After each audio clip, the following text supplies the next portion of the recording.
You guys haven't seen the boss in a while. There he is over there, licking himself and apparently declaring war on that lamp. But there he is. Steve's still alive, in case anybody was wondering. Anyways, yeah, it's Thursday. On Thursday, we take a look at what's going on with our friends at Critical Role, our neighbors over in Calabasas. It's time for BAM! Dagger, Heart, Beats. It's about 8 o'clock in the morning. We have survived Valentine's Day. Today is now officially Saint Skeletor's Day. I don't know if Skeletor had been sated, but sure, why not? If anybody deserves a day, it's him. The sun has come back out, despite the fact we are once again under a, I don't even know, they come up with these names, high pressure aerial flood, El Niño something. It's going to rain, maybe. What an amazing week for Critical Role. Nobody said anything bad about them this week. They have managed to make it a whole week without being in the news, except to let us know they're working on some more stuff for the animation. But other than that, nothing. They just want you guys to know the animation, the next chapter is in the works, so we could expect it. Chapter 3 of 4? There's been 2, right? What is it? 3. There's been 3. So this would be chapter 4 of Vox Machina, and chapter 1 of Mighty 9 should appear sometime on Amazon this year, plus video game. All right. So, yeah. We don't really have anything to talk about other than the numbers and a weird, rare appearance of Critical Role on D&D Beyond. So we'll get to that in a sec. But first, let's check the numbers this week, see how we're doing. All right. In the last 7 days, we had Critical Role Campaign 3, episode 84 on the Twitch. It had 189K views. People are still not happy with this and feel it's taking too long to resolve the story on the moon. They're considering how much effort Matt is putting into defining and describing the many cultures on the moon and the history of the moon. I'm wondering if campaign 4 is going to take place on the moon, not our moon, the moon of Taldori, Regulus or whatever it's called. But yeah, so they're still on the moon. They're still trying to resolve the major plot line of the death of the gods. They're still wondering whether Landra or Imogen are going to go bad or whatever. It'd be, and how long did that player know that Matt had it planned for her character to go bad? I don't know. We'll see. Over on the YouTube, we had Myths Season 2 Roundtable with 23K views. We had Critical Role Campaign 3 Episode 84 with 244K views. And we had Myths Season 3 Episode 1 with 10K views. I thought they were done with this. I thought they were done with Myths. All right. There we go. Let's see. In regards to the... Nope. Nothing new on the channel. Latest info that hasn't been updated since January 23rd. When they're talking about yet another this thing, the For the Queen. So no new announcements. All right. So what does this have to do with D&D Beyond and Home Alone? I want to talk about Critical Role. I want to talk about an amazing movie we saw back in the 80s called Home Alone, and how every D&D. No, okay. I'm sorry. There was a little article today. Where one of the child actors, I think it was Dakota Fanning, I'm not sure, but somebody who was in Home Alone 2 as a kid still receives residual checks from Home Alone. And she was like, yeah, I just got a check for like 10 cents. I get them occasionally. So what does that have to do with Critical Role? And what does that have to do with D&D Beyond? Well, yesterday I got an email from my friend Jeff over at Jeff's Games Box asking me about who else has signed up for the new third-party D&D Beyond nonsense. And I said, I don't know. And so he said, it's Dungeon Dudes, Grim Hollow, and it looks like Critical Role is still on there. And I was like, no, I think Critical Role ended their relationship with Wizards of the Coast at the end of last year. That's why they were able to talk about other things and work on other games. And that's why they're, allowed to expand, because they've finished their NDA. They finished their contract. I don't think you see them really advertising for D&D Beyond anymore on this show. I don't know. Maybe you do. but Jeff of Jeff's Games Box sent me a link, and yes, the Tal'Dorei stuff is still on D&D Beyond. So does that mean that they re-signed, or does that mean it is just in rotation and they're getting residuals? So when they associated with Wizards of the Coast, we know that there was a contract signed. We know money exchanged hands, and we know that Wizards of the Coast gained some level of control over the Dungeons and Dragons official Tal'Dorei product, of which there was three or four, whatever. And then the last book. And then the next book was produced through Darrington Press and had nothing to do with D&D Beyond. And everything further, as far as we know, is going to be produced through Darrington Press and has nothing D&D Beyond. So how can D&D Beyond still have the Tal'Dorei stuff that they wrote for them on D&D Beyond? Well, I don't know. How can that channel still have I Love Lucy, even though they don't own the rights to I Love Lucy? It's in perpetual rotation, which means that part of the deal is Wizards of the Coast gets to hang on to the D&D Critical Role stuff that they did while they were working for Wizards of the Coast. That's theirs. And even if they go on and do something else and produce their own stuff, D&D can still sell the stuff that was made specifically for them under the original contract. If the contract changes, which we're hearing rumors that it does, they might have to renegotiate. But if they do renegotiate, it would be in the position where Critical Role, Darrington Press, is in the driver's seat. And they would get to just determine the rights going forward, how much, Wizards would have to pay them, how many residuals. So going back to the I Love Lucy or Home Alone, right now, whenever somebody rotates through the D&D Beyond catalog and sees the Tal'Dorei stuff that was made for D&D Beyond and purchase it, Darrington Press gets a small percentage of that. And they will forever. As long as that contract is still in place, as long as that relationship is still in place, the same with I Love Lucy, or the fact that actress still gets residuals from Home Alone all these years later, they'll still get residuals as long as it's rotation, even if they have no more control over it, and and as the interest in that specific title on the D&D Beyond catalog gets less and less and less, and more people get their Critical Role stuff through Darrington Press and other things, the amount of money that product makes Wizards of the Coast will diminish over time, and therefore the amount of money residuals Darrington Press will diminish over time. And sometime 30 years from now, we might see, a 30-year-older Matt Mercer being interviewed and talking about how he just got a check from Wizards of the Coast, assuming Wizards of the Coast is around in 30 years,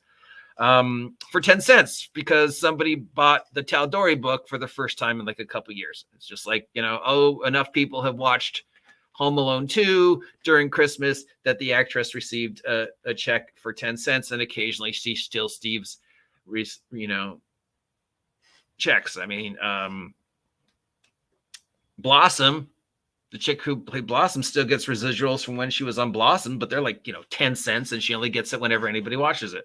People who made commercials years and years ago, if those commercials are still in rotation, they get some percentage. Every time I Love Lucy comes on, the I Love Lucy Trust gets, 10%, 10 cents. So yes, that thing. Now, at some point in time, they could approach Darrington Press and say, hey, we want to renew the contract. And at which point Darrington Press would say, sure, we'll let you have new stuff. We'll update the stuff, but you have to give us X amount of money. Or Darrington Press could say, no, we're done. We're going to self-publish all our Critical Role stuff going forward, but you can keep that in rotation under the old contract for as long as you want. And, if you want to occasionally send us a check for 10 cents, it's fine, whatever. That's your Critical Role. That's the stuff we made for you. When we stopped working for you, that contract ended. You own that chunk of Critical Role. The Critical Role that is attached to Wizards of the Coast Dungeons and Dragons is yours, which would bring us up to right now, explain why Matt Mercer is slowly destroying any connection between Tal'Dorei today and Tal'Dorei Wizards of the Coast, because that has been basically the main plot line of Campaign 3, slowly cutting off any connection between the Forgotten Realms and Tal'Dorei. So, if in case you haven't followed the show, which I haven't, the general idea is, we know that in the Forgotten Realms, they have Tyr, right? The god Tyr that from Norse mythology exists in the Forgotten Realms. And Ed explains why so many real world things appear in the Forgotten Realms, because the Forgotten Realms has always been another part of our world that we forgot about. So why is there an Egyptian culture in the Forgotten Realms? Why is there people who worship Norse gods in the Forgotten Realms? Because at some point in time, the Forgotten Realms were connected to Earth, and then we forgot about them. So now Matt Mercer's Wizards of the Coast Tal'Dorei was somehow connected to the Forgotten Realms, to D&D verse, which would explain why Forgotten Realms D&D shit was in Tal'Dorei, like Tyr. I don't know if Tyr is. I'm just using that as an example because I know Tyr is in the Forgotten Realms. So slowly through Campaign 3, Matt Mercer has been disconnecting, killing off those connections, right? He's been killing off any of the things that the locations, the gods, the NPCs that's leading us up to this, this climax on the moon where he is going to, I've cut off any ties to Wizards of the Coast. So anything going forward will be free, will scrub free, to use Pathfinder's terminology, any connection with Dungeons and Dragons Tal'Dorei and Dungeons and Dragons. It's like Pathfinder did with Drow Elves. Same thing. We don't want anybody saying that we're still milking the Drow from D&D, even though D&D doesn't own Drow. But we want to make 110% sure that nobody ever makes that mistake. So we're just scrubbing the existence of Drow from Pathfinder. It's the same thing Matt's doing with the stuff that he's scrubbing out of Tal'Dorei that has any connection to Critical Role. So they will still control Wizards of the Coast Critical Role, and Matt and company will still receive residuals from that chunk, but anything going forward is completely controlled by Darrington Press, unless they approach them with a large enough thing. Like people would say it would have to be a 9-figure deal. A 9-figure deal for them to go, hey, you want to give us some new stuff for D&D Beyond and stay loyal, and stuff. And we don't know. I mean, considering how badly Candle Obscura is done, and considering how badly Daggerheart is being received, even though it isn't out, they might want to go, fuck it, we failed as independent publishers, and we should re-sign with Wizards because at least we know it's guaranteed. But we'll sell out, and a couple of people will shit on us for a couple months, but at least we're making money. I don't know. It seems like, See, but of course, in closing, there's no way to predict what the future of Daggerheart is, because there is that other aspect that we don't know how it's going to react, and that is the Critical Role fan base. The Critical Role fan base are loyal to Critical Role. They're not loyal to Wizards of the Coast. They're not loyal to Dungeons and Dragons. They're loyal to Critical Role, whether that loyalty be positive or, as we've seen with Laura Bailey, extremely negative. They are loyal to Critical Role, which means if Daggerheart happens in 2025, because that's looking like when it's going to happen, and they say we're doing Campaign 4 in Daggerheart, or we're doing Campaign 4 starting with 5e and progressing over to Daggerheart, which is how I think they should do it, or we're doing a Daggerheart miniseries to see how you guys respond to judge the waters.